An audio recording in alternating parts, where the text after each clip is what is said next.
Hello, I'm Mark, and welcome to my Unreal Engine tutorials on how to make a scalable camera-based interaction system for your Unreal Engine games.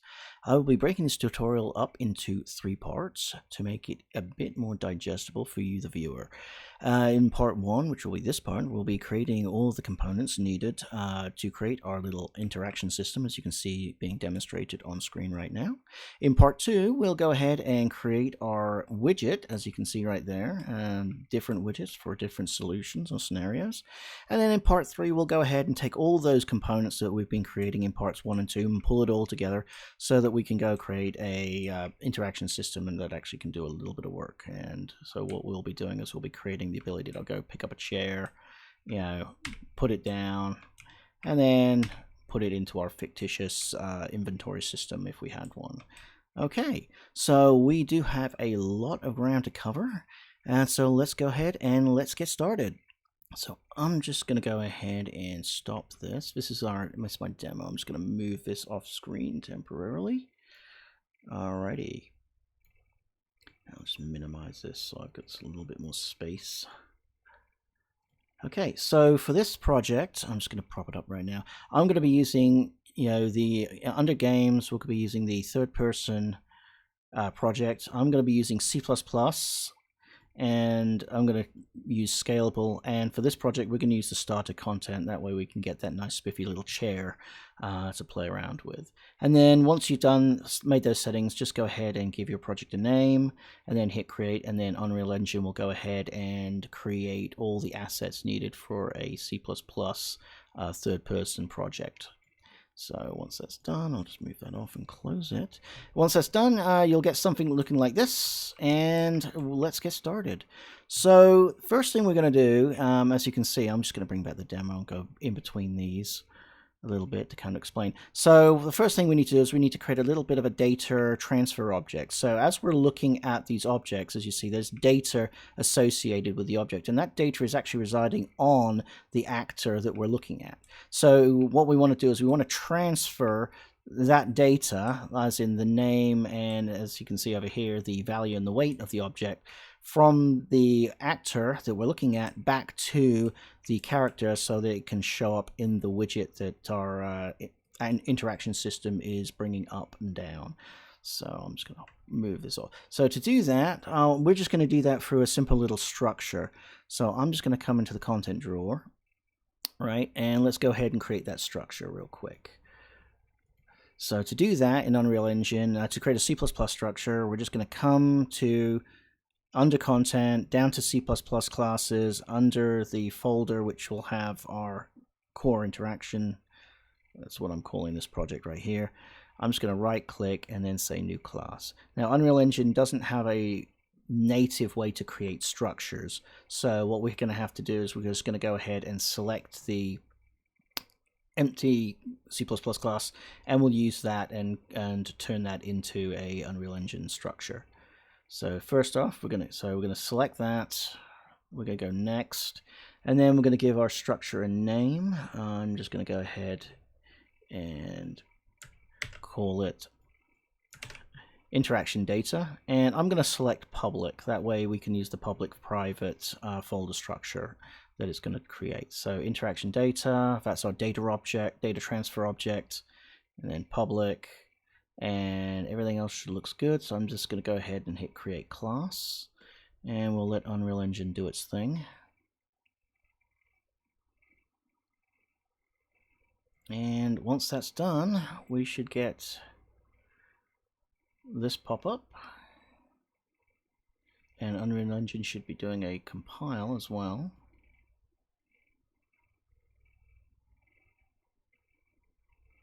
Oops, still rolling. First one's always the slowest.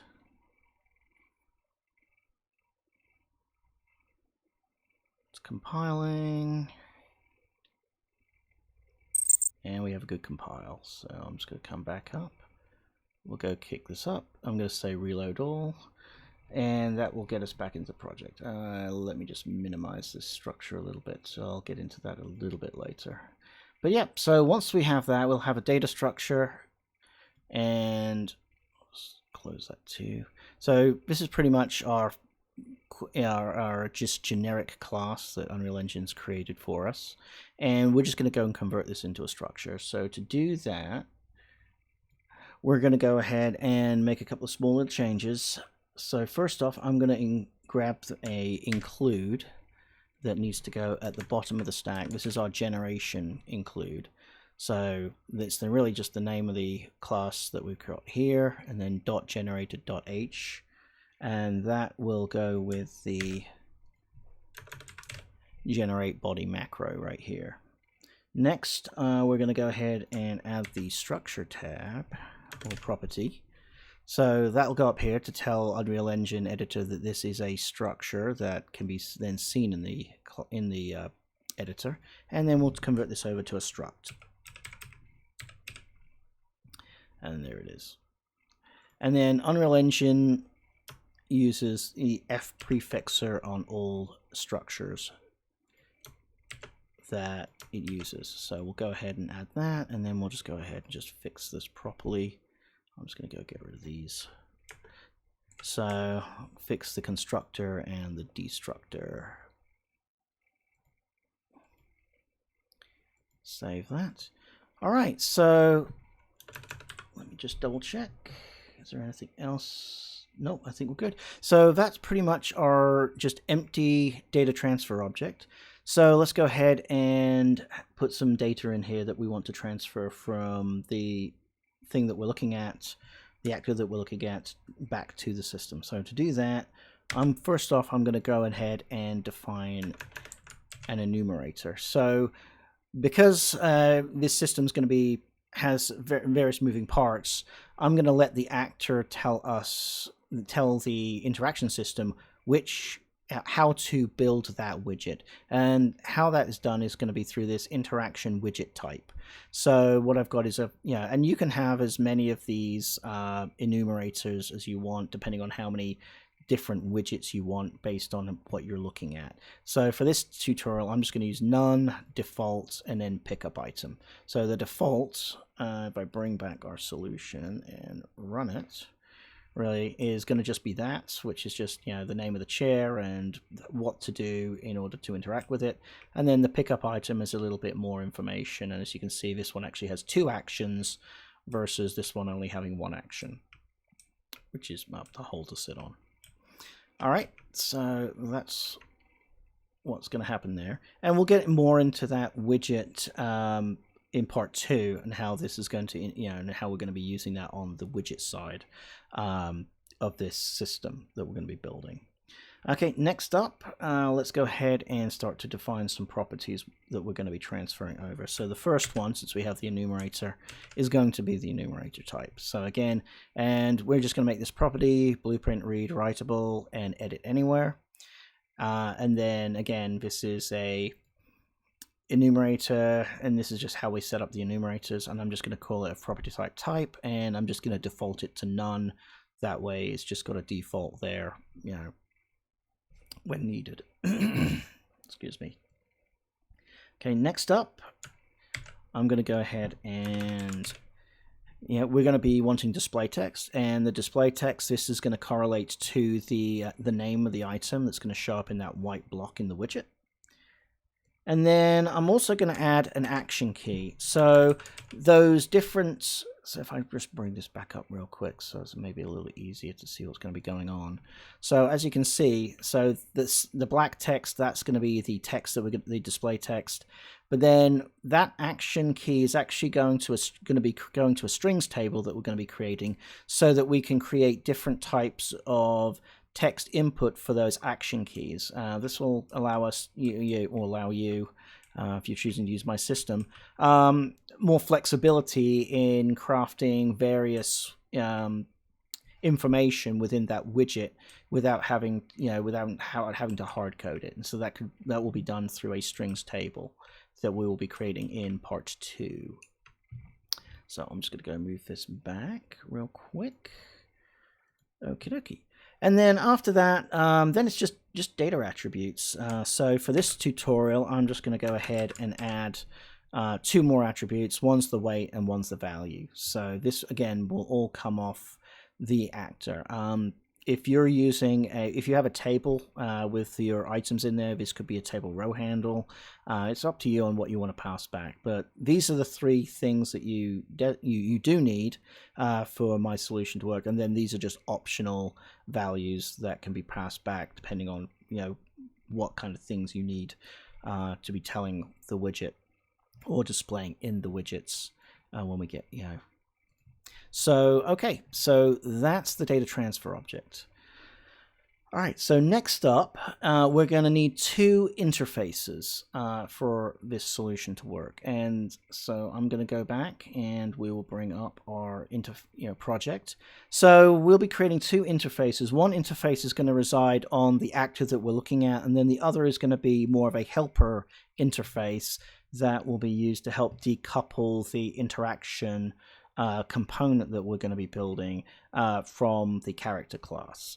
So first off, let's go ahead and create the interaction or the interactable interface. So to create interfaces, C++ interfaces in Unreal Engine, all we're going to do is we're going to come down here and we're going to again right click.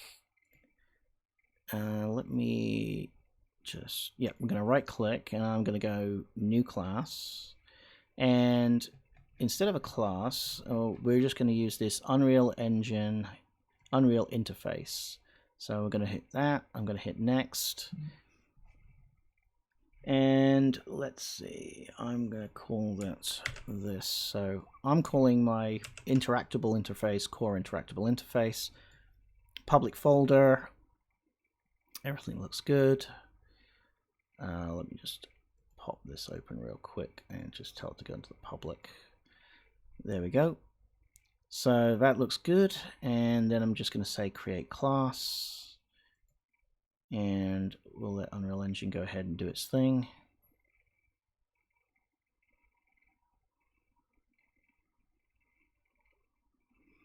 Let it compile. All right, and now we have our interface. So I'm going to hit reload. So since this is an interface, I don't need this CCP file, so I'm just going to go ahead and close this. We're only going to be concerning ourselves, and it's the same thing with the since this is just a data structure and there's no implementation, I'm just going to close that out too. So this is Unreal Engine C++ version of an interface. So what we have here is we've got, this is just a boilerplate, and we just need to add a couple of things to this. So the first thing I'm going to do is I'm going to add a enumerator to this file. And this enumerator is just going to aid in being able to tell the widget system or the interaction system whether to show or hide the widget on the screen, depending on what we're looking at. And again, it's really more of a helper enumerator that can be used later on for edge case situations. Okay, next we need the methods that we're going to be using for this interface. So the first one we're going to use is going to be our show look at data, and our show look at data is going to be using our data, is going to be returning our data transfer object, our interaction data. So there it is, and all it's going to do is that when we look at this and when we call this, we're going to pass a reference to our player character in, just in case there are some things that we might want on there for other situations. But we're always going to be passing back to the interaction system the interaction data transfer object. Next, and then the other two things that we're going to add, I'm just going to add both of them. So this is going to be a 2-button solution. So we'll have the concept of a tap and a hold, and they'll be both on the E key. So the idea, and we'll get into this in part 3, but we're going to have the ability to, if we tap, we do one action. If we have the ability to hold on that same actor, we can also hold as well. And that's kind of what you're seeing. If I come back and bring up the solution again and I play it, that's kind of what you're seeing here. So as you can see, if I tap, I put it in inventory. If I hold, I move it. So if I hold it, you can see if I just tap, I can just tap to release. And then if I tap, it goes into inventory. So that's kind of what we're doing. We're using one key, but depending on how you use the key, gives us two options, and I'll show you in part 3 we'll wire all of that up using the enhanced inputs. So I will just move that over to here. Okay, and so that's pretty much it for our core interactable interface, and this will reside on the actor that we wish to interact with. So the next interface we're going to be building, and so let's bring up the solution again. Just going to bring back this, go into the content drawer, go back to classes, core, public. All right, so the next interface is going to just be a nice little utilities interface. And I'm going to hit next.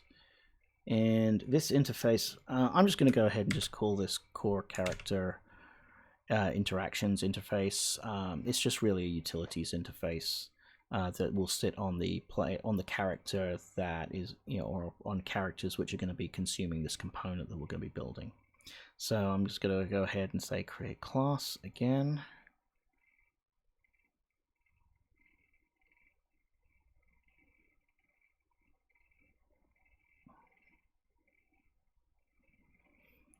And let it do its thing. All right, good compile. Everything else looks good. Let's come back to the project. I'm going to hit reload. I'm going to go ahead and close this one out. So this one, again, this is just a little utilities interface. And since we're going to be doing something with the being able to pick up and levitate an object, I'm just going to go ahead and add the physics engine physics handler component.h. And the reason why I'm going to do this is because that's going to be something that we're going to be passing back to objects that have the ability to be moved through the interaction system. And then, again, I'll get into that in part 3 and when we wire that up. But we're just going to lay the groundwork right now for that. So one of the methods that I'm going to add on here is going to be this fCollision query parameters, and this is going to be used for our tracing algorithm. So when we fire off our trace to go and detect what's in front of us, we want it to ignore our character actor and any child actors that may be attached to it. So this is a little trick that I picked up that can allow us to get all of that off our character and then pass it into the trace algorithm and do it all in one shot. So that's what that's going to be. And again, we'll get into that in part 3 and how that's wired up. And we're also going to go ahead and add a reference so that we can also pull back the physics handler, because the physics handler will be on the character component, but we'll want to attach and reattach all of that code that's working, or 90% of that code that's going to be working will be actually in the actor itself. And so again, we'll be needing to get that information back. So that will be it for this little utility interface. Okay, so once that's done, it's on to the next component that we need to build, and that will be the widget component. So since this is going to be a self-contained solution, I'm going to need an anchor widget that can be called from this solution. So there's a couple of things that we need to do before we actually go ahead and tell Unreal Engine to generate that widget and compile it. So first off, we need to include the dependencies for user interface widgets within our solution. And to do that, we just need to so within our project, we have this build.cs file, and if we open up that build.cs file, you'll see that there's already some dependencies that Unreal Engine went and created for us, and these are dependencies that are needed for your game, your extension here, which we're building, to work. So Unreal Engine's really becoming more and more modular, and so trying to if you want to figure out which modules you need to bring in, it's actually pretty simple. All you need to do is you just need to come into Unreal Engine 5, come down to the sources, and go to runtimes. So these are all considered runtime modules, and they can all be brought in. So as you can see, I've got core here, that actually maps to core here.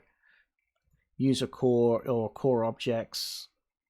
There's core objects, engine as well, input and enhanced inputs, and this is for our input controls. So and it's pretty easy. So if there's a module, so if you're working with AI and you want to use the build out your perception AI, your custom AI controllers, then you just add the AI module in. And to do that, what I like to do is when I'm kind of bringing in additional dependencies, I kind of like to put them in separate lines, because all we're doing is we're just adding a range, and this just adds on top of. So I'm just going to go ahead and copy what I've got. So since we're going to be using user widgets, and we want to create a custom user widget anchor for our component to interact with, I'm just going to go ahead and just copy and paste that. So again, this is the public dependency modules, and we're going to be needing UMG, Slate, and Slate core. And that is pretty much all the things that we need in order to interact with Blueprint widgets and create custom Blueprint widgets. And then again, that maps to UMG, Slate, and Slate core. Apologize if it's teeny tiny over there, but that's what it is. Okay, and once you got that, we're just going to hit save. All right, and we don't need to do anything with this, but I'll just keep it up. And then let's go ahead and create our widget anchor. So I'm just going to go to classes, go to core interactive, go to public, and we're going to right click, and I'm going to say new class. So to create your own custom user widget, all you need to do is you just need to go to all classes and then just type user widget. And we're just going to create the anchor widget here. So we're going to inherit from user widget. So I'm going to hit next, and I'm going to go ahead and just call this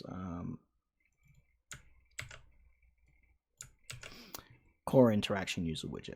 And I'm going to say create class.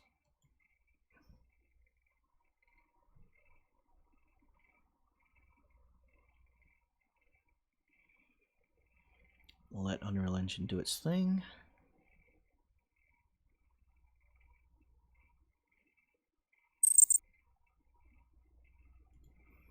I'm going to come back and hit reload all. All right, so let's go ahead and define what is in this core anchor. So the first thing I'm going to do is I'm going to make sure we have a reference to our data transfer object, which is right here. Second thing I'm going to do is I'm just going to go ahead and just define our regions. So there's our public region.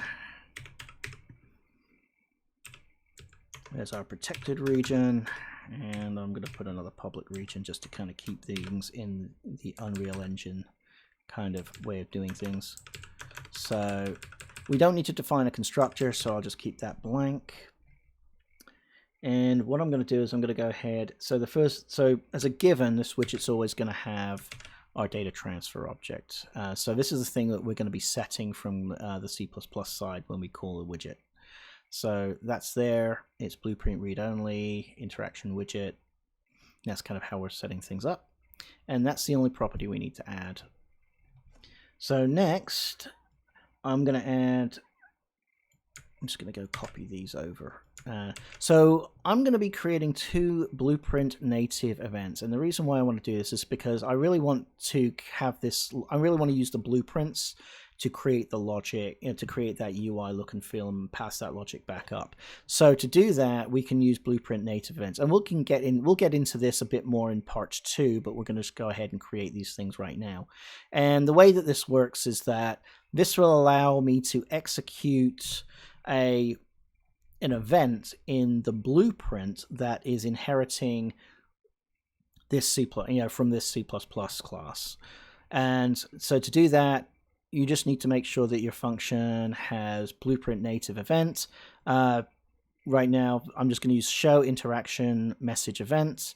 And then you also need to have this function down here, which is the same name as this one, but it has to have an underscore and implementation. And then we're just going to go ahead and just fix this. Come on. No, come on, fix it, fix it, fix it. Or maybe not. All right, and it's the same thing that we're going to be doing for our hide interaction event message here. Oh, there it is. Staring at me in my face. All right, and we don't need to put anything into these methods, but this is required in order for the solution to compile. But we don't need to fix these. These things can stay the way they are. All right, and then we're just going to add 2 more methods, public facing, and this is the show interactions widget, and we'll define that after a little bit later. And we also need to have the hide widget on viewport. So this is the one which we're going to be calling if we see something that we can interact with, and we're going to go and parse in the data transfer object. And then after that, we'll go ahead and then call this, and this will tell us whether we need to show or hide it, the widget. So let's go ahead and add the implementation for these 2 functions / methods. So I'm just going to go to definition. So for this, for our first one, which is our show interaction widget, I'm just going to go ahead and bring this information over. And it's really quite simple. When this is being called by our interaction component, this will pass the data in, and we'll set that data to the widget's interaction data, and then we will call this interaction message event, which will then tell it to execute whatever is in the blueprint that is being that is inheriting this object. And then for our hide widget, I'm just going to come down here, go to potential fix, and then all this one is going to be doing is it's going to check to see if we have a Boolean value, and then so if we're saying if hide is equal to, if we're saying true, we wanted to hide it, we're going to set the visibility of the widget to hidden, and we'll then tell it to execute the hidden interaction event message. So because it's hidden, it's still on the viewport, all we're doing is we're just hiding it, making it invisible. And then if this is set to false, then we're actually wanting this to actually be visible, and then so we're just going to set the slate visibility to hit test invisible, and that's all we're going to do there. And I'll just do that to add the colors in. All right, so that's all of the components that we need to build our interaction component. So now let's go ahead and actually build the actor component that's going to be managing our interactions for us. So to do that, I'm just going to bring back the solution. We're going to come back to C++, core interactions, go to public, and then right click again and hit new C++ class. And we're going to create this as an actor component. So under common classes, actor component, hit next. And this is going to be the component that's going to be doing all of the work. So I'm just going to go ahead and set it up. I'm just going to brand it core player interaction component. It's set to public. And let's go ahead and create the class.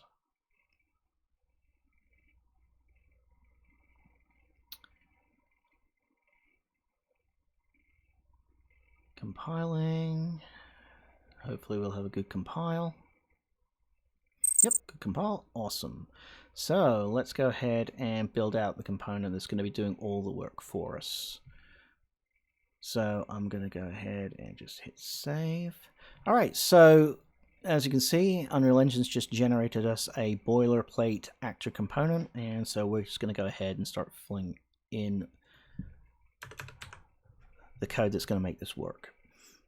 So first off, since I'm going, this component will be controlling a widget, I'm going to add an include so that we can make sure that we can reference the widget, and that's just under blueprint/user widget. And then next, I'm also going to add the include to our interface, which is our character interactions interface. and that is going to be the interface that is going to be used by our solution as a kind of like a, as a helper. And again, you'll start to see how that's going to be working within this component when we get to the trace algorithm. All right, so everything else is okay. So let's go ahead and start adding our protected properties. So I'm just going to go ahead and do that, get a little organization going.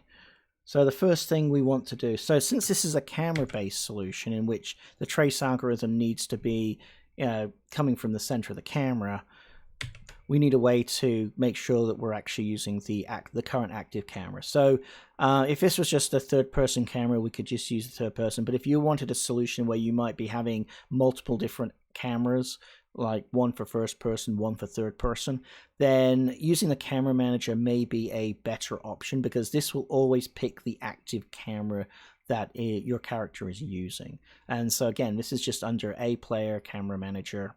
And then I'm just going to call this camera manager, and we'll just set this to a null pointer. Okay, next I'm going to include the interface, and this will act as our owning character. So because I want to decouple the component from a custom character class. And because of that, that's why we're going to be using this interface instead of actually referencing the actual character instead. That way this component is decoupled. This whole code system could be used somewhere else without having to really worry about, are we using, the character that it's actually, being consumed by. So that's what this is going to be used for. That's the owning character. Then the next property we're going to add. All right, so interaction range. So this is how far out from the character. So if this was a first person, it would be coming straight out from the center of the character, from the center of the character's camera. If this is a third person game, then it would be how far we'd be going from the character out in front of the character. And from there, we will be calculating the spring arm, the distance from the camera to the spring arm, which is the distance from the camera to the character, and then the character to the interaction. So that way, if you have a game where you're moving the third-person camera in and out, we'll create a calculation system. So we'll always keep that 600, or whatever you want to define that as, within the solution. All right, next, I'm just going to add a little debugging variable. Usually add this to all of my components. It's just a nice way for when I'm blueprinting it to turn things on and off from within the blueprint without having to recompile. Next, we're going to be needing, we're going to need a widget. So I'm going to bring in the widget code. So this is just how you want to set things up when you want to call a widget from C++. So we have our anchor widget here, and that is set as a widget null pointer. And then, so the way this is going to work is we're going to be using this property here to be able to, from the blueprint, to say this is the widget that we want to use, or this is our anchor widget, our master widget, right? And then on begin play, we'll then take what's in here and then cast it into this widget, which is the actual concrete of what we want to be using. And then we'll be using this widget to create our interactions on. All right, next I'm going to add in, I'm going to just put this up here since these kind of go together. So this is, again, the spring arm length. So right now my spring arm length is set to 0. In part 3, we'll go ahead and show how we can set that spring arm length when we're ready to go from the character. Some additional values that I'm going to be bringing in. I'm just going to bring them in as a group. So what we have is a start trace, an end trace, and then we have the hit result. And again, these are vectors. So the way this is going to be working is we're going to be calculating these every frame on the interaction system, and we'll be testing to see if we get a hit result back. So that's why we need these. we're going to need a reference to the actor that we're looking at. So if we hit an actor that is interactable, this will get populated so that we know what we're looking at. And then we're going to add 3 more game logic methods. So the first one is stop any previous interactions, and that will, this is just a couple of little lines of code that will be called in various places if we need to stop the interaction system. The next one is the beating heart of this component. This is the interaction tracing. So this is what's going to be going out, testing the environment and seeing if there's something in front of us that we can interact with. And then lastly, I'm going to add just my little error message function so that I can put things, control this from the blueprint. All right, so next I'm going to go ahead and define our public functions. So underneath tick component, the first thing I'm going to be bringing in is our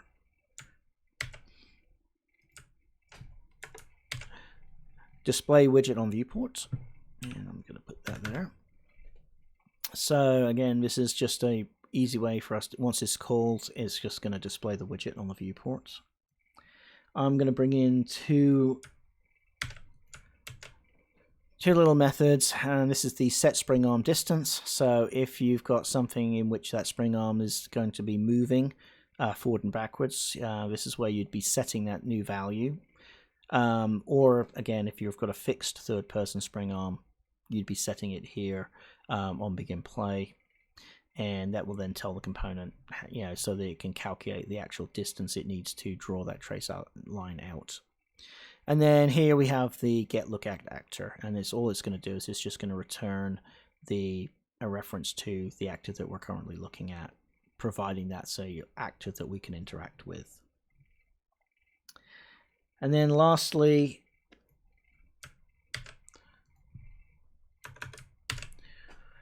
we have the try interact with, and this is going to be tied to our button controller. So when we click on the E key, when we tap it or hold, this is what we're going to be calling. And again, we have a little boolean here to determine whether this is going to be a tap or a hold. And again, we'll get more into this in part 3, but again, we're putting all the plumbing in right now for the solution. All right, so now that we've got all that done, let's go ahead and look at the implementation. So I'm just going to go to definition. It's a real quick way of getting there. And I'll do the same over here. All right, so this component will be using a tick, so we want to keep this as true so that we can use the component's tick component down here. So in begin play, let's go ahead and do this. So I'm just going to go ahead and say, first thing we're going to do is we're going to say ioning character. So we'll get the ioning character and cast that to our interface. So that will give us our helper interface functions that we're looking for.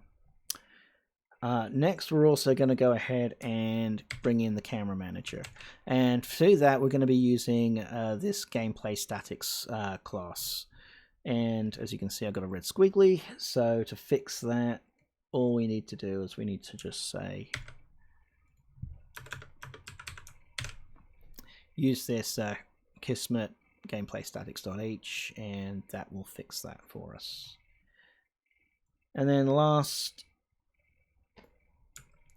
we're going to also go ahead and create our widget within the component. So we're going to do a check.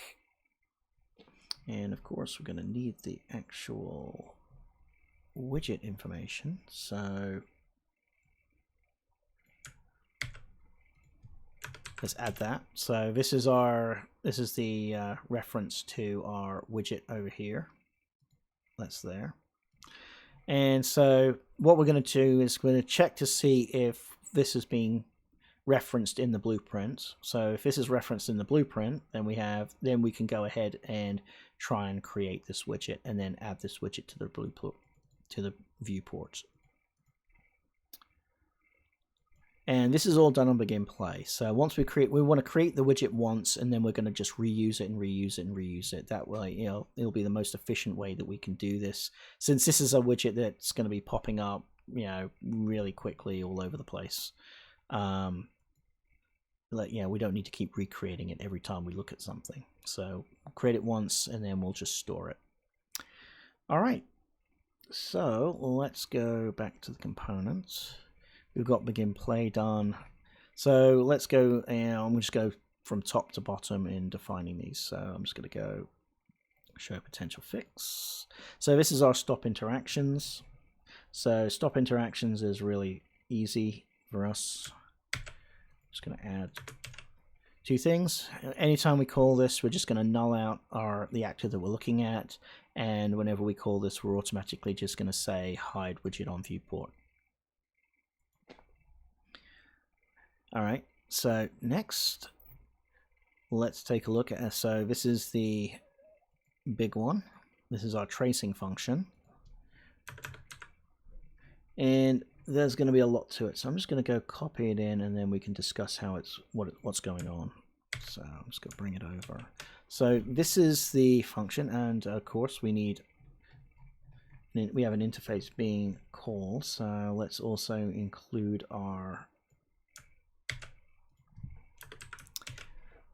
make a reference to our interface, which is core interactable. All right, so that makes that happy. All right, so pretty much what we're going on here, so this is going to be called every frame. So when it's being called, first thing we're going to do is we're going to check to make sure that that this owning character pointer is valid, and also that we have a valid widget. Otherwise, there's no point in doing anything else down here. So if all of this is valid, so first thing we're going to do is we're going to go ahead and do a line trace. So in C++, there's a couple of ways we could do this. We could use the Kismet systems library, which mimics how a trace line works within within the blueprints. But if you've ever gone in there and you've opened it up, you'll actually see that it's actually doing a single line trace anyway. So this is actually what it's doing under the hood. And we already, in order for this to work, we already have to have a get world. So if we're doing it in C++, we're going to run the get world function, and then we're going to say single line, line trace single by channel. We're going to put the hit result in, which is defined there.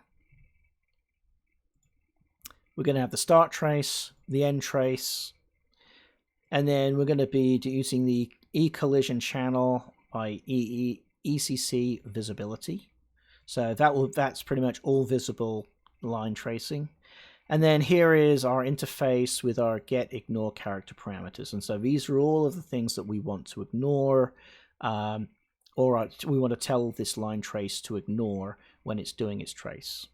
And that's located here.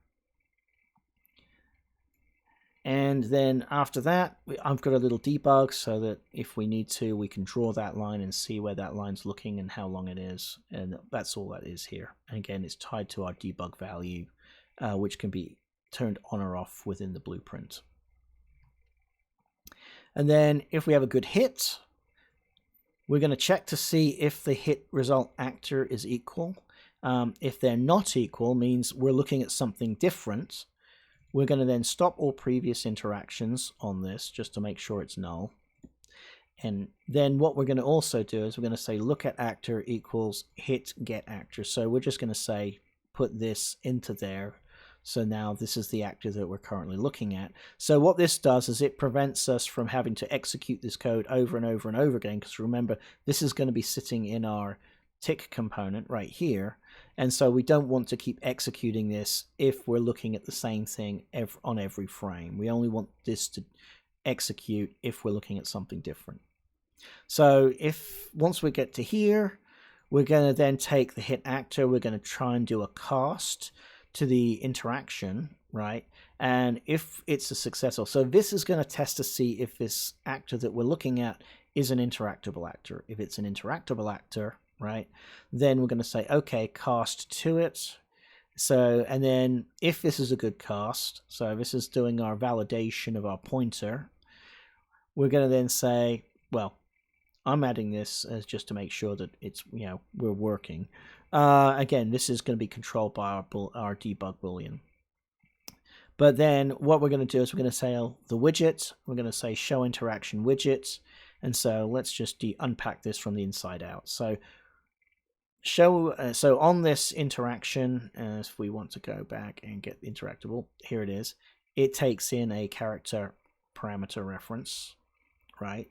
So first off, we're going to take the interface, the I owning character interface. We're going to cast that to an A character, and then we're going to pass that into the show lookat, which is on the interaction, and then that data coming back is then going to be put into the show interaction widget, and which is off the widget class. So what I've done is I've just taken 3 steps and just inlined it into one single step. So that's that. And then if we don't have a good hit, we're just going to run this stop any previous interactions anyway.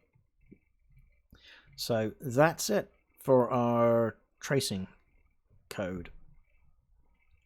So next we need, let's go ahead and define our little error message code and get this done. So this is just a little utility I like to include. Again, it allows me to turn things on and off from a blueprint. Oops, don't need that. Don't need that again. All right, so this allows me to turn things on and off from within the blueprint. So again, this is just if debugging is turned on. If we have a valid engine, then we'll then add on-screen debug message, and that's just set up. It'll stay up for 1 second. It's going to be in green, and it's just passing in the message string, and that's all that's doing. All right, so next is going to be defining our tick component. So our tick component is going to be doing a couple things. First off, our tick component is going to be calculating our trace algorithm parameters. So I'm just going to do that. So the way this is working is we're going to take the camera manager location, and that's our start. And then again, so then what we're going to do is, and using parentheses, we have the interaction range plus the spring arm length, and then we're going to multiply that by the camera manager's get actor forward vector. So that will then get us the length going in the right direction, and then we're just going to add that to the start, and that's going to be our end trace. So that's the beginning destination. That will be that's the end destination. And then after we do that, all we're doing is then just calling interaction trace, which is this guy up here. And that's it for that one. Okay, display widget on viewports. Let's go ahead and fix this. This one's real simple. All I'm going to do is we're going to just test to make sure first we have a valid widget. Again, this is akin to, if you're working in blueprints, the isValid macro. You pass an object in, and if it's true, you can execute, and if it's not, So here, again, we're checking to see if we want to make sure that the widget is valid. If it's valid, then we'll execute our little hide widget on viewport, which is one of the functions we defined in our widget class here. There it is. I'm just going to come back. And then the last thing we're going to do is we're going to say try interact with. This is our button controller. So I'm going to open this up, and I'm just going to go copy all of this and paste it in. So again, all we're doing is when this gets pressed, right, all we're going to do is we're going to say get the current lookout component or actor that we're looking at, cast it just to make sure it's still interactable. It should be. And then we'll just say again, if this is valid, right, we're going to check to see, is this a hold action or is this a tap action? If it's a hold action, then we will working from the inside out. We will then take ioning character, cast it, pass that into the try interaction button with widget, and then what we will do, this function will bring back whether we want to show or hide it on the viewport. And if this is equal to show, which is what we want, we will then display the widget on the viewport, which is calling this function up here. And it's the same thing for down here, display with, the same idea. Again, cast our ioning character to character, pass that into the try interaction, which is residing on the actor that we're looking to interact with, and then we have to display widget on viewport. And if all of this comes in, then we return true, else if we don't have a good cast, we'll just return false. And I'm just going to go ahead and save that. So that should be it for our components. So this makes up the bulk of all of the components that we're going to be using to set up our interaction system. So that's going to do it for this video. In part 2, we're going to go ahead and build out all the user widgets that you can see being used by our system. So part 1, we've created all the basic building blocks that will allow us to interact with an environment that we need. So in part 2, we're just going to go ahead and build out our widgets. And there's some building blocks on that side. And then part 3, we'll take all of our building blocks and then put them all together so that we can create a complete system integrated within our character. Okay. So if you like what I'm doing, feel free to like and share my videos, as well as subscribe to my channel, and I will see you in part 2. Have a good day. Bye.